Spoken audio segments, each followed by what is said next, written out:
Hello everyone, just a quick note that not all information presented on the Grey League channel is Greyhawk canon. I did use information from published books, the Urt journal as well as the Cannon Fire website. Also, only a fraction of my viewers are in fact subscribers, and it will boost my morale check if you push the subscribe button and the bell icon. A message bell will then show you when a new video is available. You can also find me at Twitter as well as through my website. I've put the links in the description. Now grab a drink and let's take a journey in Greyhawk.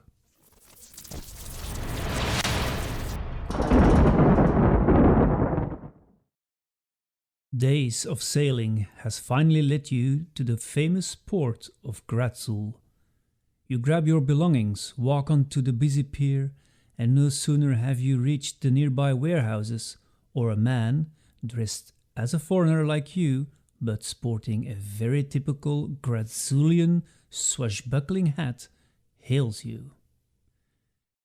"You seem new, friend. Just arrived, I imagine, eh? You are in luck. For a few silver I'll tell you where you have set your weary feet on land."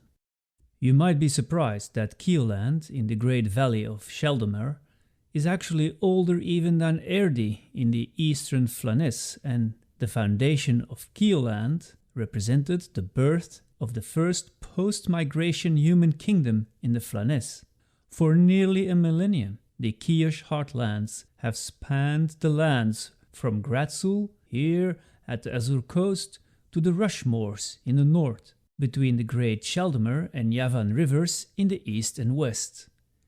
These lands are some of the most provincial and rural you will find in the Flannes, having been largely untouched by war or conflict for centuries. You'll find the climate quite agreeable, customarily temperate year-round, and the soils of the central valleys are rich, allowing the kingdom to grow wheat, rye and other grains in great abundance, should you be wanting to start a farming business. The country has never really been rich in terms of mineral wealth, and perhaps for that reason it has always conducted a brisk trade with its neighbors, to whom it supplies staples such as foodstuffs in return for hard coin. Hence the reason of this great port you stand in now. The folk of the land can be friendly and generous, but tread carefully, as they are primarily noted for their superstitious natures, particularly their suspiciousness of foreigners. The people here are a mixture of highly cultured Sul houses and peaceful Uridian bloodlines known as the Keoch. They are well blended in the provinces of the nation, except in certain exclusive circles, such as the nobility and other closed societies. You might be surprised to hear that there are even some Flan settlements in the kingdom, no longer numerous in the heartlands, but mostly living at the peripheries of the valley though. I once read that the Flan used to have a great kingdom here, and even though they are a minority now, they did have a considerable influence on the current culture. And since the valley has hardly seen any war within its borders, this mixture of cultures developed into a deep culture that has achieved great things throughout history. So, do you like to mingle? Well, you'll find conversation easy to understand, as the common tongue is spoken here, but the primary dialect is called Keolandish, a highly recognizable accent. You'll stick out as a sore thumb not speaking it. Keep that in mind. What fate do you follow, friend? Really? Well, be at ease. Many priesthoods are present in this realm. Religion was never a dominant force in the kingdom, and people generally respect each other's religious inclination. Turn around, friend, and take a look at the marvel that is the Azure Sea. It connects the Sea of Gernat in the north with the Jeklia Bay to the southwest and the Denza Gulf to the south. Here in Keoland, two great rivers, the Javan and the Sheldomar, run into the great blue. You have been lucky arriving here unharmed, friend. Local pirates from the Sea Princess and the numerous sea monsters which abound within and upon the Azure make travel upon its glorious waves dangerous, and that is on a good day.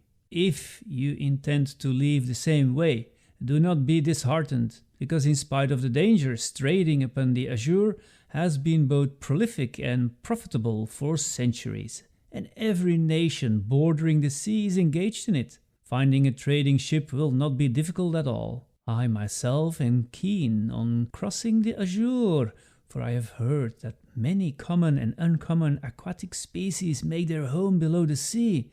Now, would that not be a sight to behold? Take it all in, traveller. The fashionable city of Gradsul, at the mouth of the great Sheldomar River, famous across the world, and it is the largest seaport on the Azure Sea. It has always been in the possession of the nobles of an ancient Sul house known as the Hola, who founded the city almost 1,000 years ago, following their own migrations. They gave it the name Gradsul because it literally means haven of the Sul in their own ancient tongue. And many surviving Sul families escaping devastation in their homeland were drawn to this settlement. Now the Duchy of Gradsul and its city has remained Keoland's most cosmopolitan and prosperous region. This may well be due to the Rolands being resourceful, forthright, domineering, and even covetous. It is well known within Keoland that this house's lust for conquest equals their naval pursuits. And they are known to sponsor viable projects of exploration year-round. And the main duty of the Duke of Gradsul is to provide security to any mercantile vessel along the Azure coast and protect the Sheldomar River, the entrance to the Heartlands. He fills big shoes, that's for certain. And the city proper is divided into several distinct districts of individual character and utility. There is an expansive harbour, there are shops of all kinds, especially in fashion, and being the gateway to traders from as far away as the Airy coast, it has massive open markets, each catering to a specific commodity. You'll find anything here. Look over there. You haven't seen those around where you come from. It is in Gradsul you will encounter more than one oldman working the wharfs. I notice you carry several books. You're not a wizard, are you? No. You are very welcome here. We live in the modern world now. Keoland's arcane society was once under the harsh rule of the National Academy of Wizardry. Up until 300 years ago, they regulated nearly all magic in the nation and granted licenses to practice. The practice of magic was a scarce and tightly controlled commodity. I'm assuming this was the byproduct of a people harried from their own homeland by magical catastrophes and beset for decades by power-mad sorcerers. So they acted swiftly against any who would gather such power in the kingdom, branding them as witches, which included foreign mages. Lawless wizards eventually took to calling themselves free mages. It were tough times. But that time has gone now, friend. And what's more, the branch here in Gradsul is unusually weak due to the truly fashionable guild called the Sea Mages. The city has always been a haven for independent mages of Keoland, being under the protection of the dukes, and this has led to the growing influence of the Sea Mages, who aid the fleet as well as merchant vessels. They protect the coast and keep the Scarlet Brotherhood and their Sea Princess conspirators in check. If you are a wizard, it will be of interest to you that the most powerful mage in the city and a sponsor of the Sea Mages Guild is none other than the Archmage Dramich himself. Oh, and beware of the infamous Thieves Guild. So, you are telling me you like to travel around, see places, connect with the locals and taste foreign foods and even pay an artist to paint you at iconic sites? I would call that an adventurer, no? Either way, I'll show you a great way to get around. If you take the forest road out west, you'll walk into a substantial forest. It stretches across the southernmost provinces of Keoland, just north of the Hool Marshes of the lower Javan River. The forest is called Dreadwood, and it stretches some 250 miles from the southern Goodhills in the west to the coast of the Azure Sea in the east. Together, the Dreadwood Forest and the Hool Marshes serve as a formidable natural barrier separating Keoland from the lands of the Sea Princess. Oh, Hool Marshes, you ask? Well, in the southwestern end of the realm, north of the Javan River, beyond the Dreadwood, lay a small part of the Hool Marshes claimed by Keoland. Here lay Keoland's Hool Marsh Protectorate and the Viscounty of Saltmarsh. Most of the marshes, however, lay in the hold of the Sea Princess. The broad, slow-living Hool River, with its swampy banks, drains from Lake Spendlow in the Sea Princess' far southern duchy of Berghof, but is made impossible to find by the enormous Hool Marsh. The Great Marsh provides an outlet to the Azure Sea for both the long Javan and Hool rivers. The area is infested with every natural danger you can imagine. Animal predators, sinkholes, and diseases of all sorts are prevalent in these wetlands. The marshes are also home to various monsters because of its sheltering properties, such as lizardfolk and the bullywug. Only desperate people flee in the Hool, and Keosh forces have to constantly patrol the northern edges of the Hool Marshes in an effort to keep the kingdom free from incursions by the swamp's unwelcome residents. Now, Dreadwood itself is thus the second barrier people and monsters face, and there is a long history of struggle within Dreadwood as well. You see, a royal grant cedes control of most of the forest to a sovereign and isolationist nation of wood elves. Even though Keoland named the Dreadwood a protectorate, and on paper the elven nation administers and protects it on behalf of the crown, the elves never really acknowledged that, and Keoland has never sought to push its claim or enter forcibly into the precincts of the elves, and elves have been similarly reasonable. Large-scale efforts have been mounted by the elven inhabitants in concert with Keosh's troops to clear the woods of evil creatures. But time and again, the enemy retreats into hidden places and beyond into the trackless Hool Marshes, to return when the companies of woodsmen and elves retire. It is suspected that the Sea Princes are in collusion with certain bandits and humanoid bands who creep through Dreadwood on their way to raid Keoland and the Yeomanry. The wood is also home to the great Druidess of the Sheldomar Valley, who is an ally to the cause of the Wood Elves and protects the mysterious and ancient ruins that lay hidden deep within the more isolated regions of the Dreadwood. And the Great Druid also oversees the limited logging on the fringes of Dreadwood. If you are fool enough to cross the forest, I can tell you there are no roads besides the single track open to commerce and travel, aptly named the Dreadwood Road. It has as its northern terminus the mixed human-elven town of Silglin in the barony of Greyhill. The small barony is often described as an enchanted place, for it is a crossroads of human, elven and gnomish cultures. It's wondrous. It was in Greyhill, in fact, nearly 9 centuries ago, that human and elven emissaries first met and exchanged words of peace under a starlit sky. And the southern terminus is at the town of Burley, that lies within the forlorn Viscounty of Saltmarsh, just north of Saltmarsh.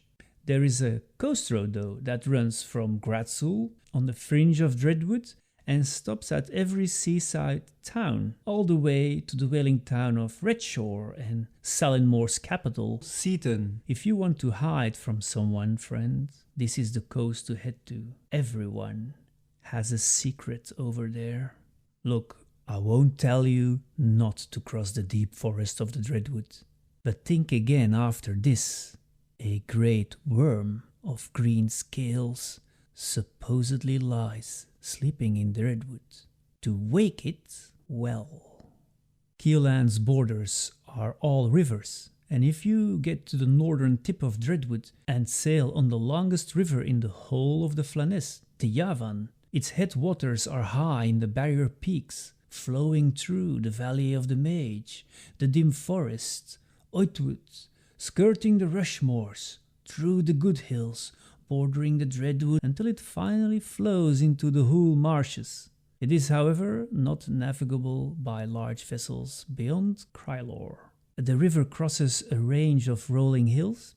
They are called the Good Hills. It marks the eastern provinces of Keoland and channels the great river, which creates very fertile valleys within the hills. I heard the hills themselves are supposed to be rich with gold and gem deposits. The good hills used to be home to mainly gnome caves and halfling hamlets, but when Steric was overrun by giants, the dwarves and humans fled here in 584. And although Steric was eventually liberated in 588, many have remained here after the liberation of the March of Steric. Now, should you follow the impressive Javan River all the way north, you will cross the county of Flen, a heavily fortified area. There was a vital defensive wall against the humanoids that overran Steric. The capital, the bastion of the west, and third most populous city in Keoland, Flen, is a sight to behold. It was a staging area for the counterattack against the giants and humanoids flowing out of the Crystal Mist Mountains. Standing on the great first wall of Flen, you can see the massive light beacon of Godakin Keep on the river. It was built solely to alert the city of Flen of attack. Now, moving even further north, you will stand in front of the most significant feature in the north, the Rushmoors. These expansive moors mark the northern border of Keoland and is claimed by the Grand March. These wetlands are slowly receding as determined efforts are made to drain them and claim the fertile lands for farming, while at the same time farmers in the west cultivate the tall, thick grasses. But it is filled with various monsters, and stories are told in the taverns of the north that the wetlands was once the center of a land called the Occluded Empire, and it still hides the infamous Rotted Tower of the powerful archmage that ruled over said empire. Now, true or not, it is a very dangerous place, my friend. Stay well clear of it. From those dangerous moors, you can head east, take a ship from Shibboleth or Lortonford at the joining of the Lord River and the majestic Sheldomar River. It's the obvious boundary between Keoland and the three Ulic states in the east. The majestic Sheldomar is broad, at certain points nearly half a mile wide, and magnificent, with large vessels easily able to reach the capital of Niole Dra from Gradsul. The river will take you south, and before you realize it, there will be an ancient forest on both banks as it splits Axewood in two, the eastern half in the Duchy of Ulic and the western half in Keoland. Axewood is special, my friend. Stories abound that it holds a portal to the Fey realm. Imagine that, the Fey. Well, not surprisingly, it has thus largely been untouched during the Siluridian invasion of the Flannes. To this day, the Kiosh are careful to cut down trees only from the peripheries of the wood, lest they anger the forest. And when you leave Axewood, you can stop at the capital of the barony of Axewood, called Linnoden, a very pleasant and rural city, and further down, the royal capital of Niole Dra, home to the Lion Throne. If I can advise you in any way, I would implore you to get off the boat and see this marvelous city. During the early Sul migrations and only a decade after the founding of Gradsul, the seers of the powerful Sul house of Nihili founded Niole Dra, which is ancient Sul for Old Dragon. Thinking about that, it is strange the throne is not called the Dragon Throne instead of the Lion Throne. Anyway, only decades later, it became the capital of a united kingdom, and up to this day, it remains the capital and seat of royal power for Keoland. In fact, it is the oldest known center of government in the whole of the Flannes. It is very much a colorful and cosmopolitan metropolis, with a mixture of cultures living in more than a dozen quarters and districts, none separated by walls, but separated by fantastic hanging gardens. The architectural style brings together the best of the Sul and Iridian influences within soaring towers and open squares with plants and trees in the streets. You know, the city has not been besieged once in the past 9 centuries, which might explain why it has only token walls and simple fortifications. You should head over and marvel at the royal gardens, which have gone untouched for that whole time. The gardens and the city as a whole is a marvel to behold. All of these refinements contribute to the attitude of its residents, which is often described by outsiders as serene, slumberous, and even decadent. And though the public markets of Niole Dra are busy, the politics of the court are the real traffic and trade of the city. Keoland is a true monarchy in that its kings rule for life and have great powers and authority at their disposal. But officially, the government is a permanent regency, ruled in the trust of the noble houses. The matter of succession has always resided in the Council of Niole Dra. This deliberative body, composed of the major nobility and heads of certain long-established guilds and societies in the kingdom, has the responsibility to authorize succession and oversee matters dealing with the nation's founding charter. It is the founding charter, penned some 9 centuries ago, that ascribes rights and obligations on the part of all the citizenry of the kingdom, whether low-born or high.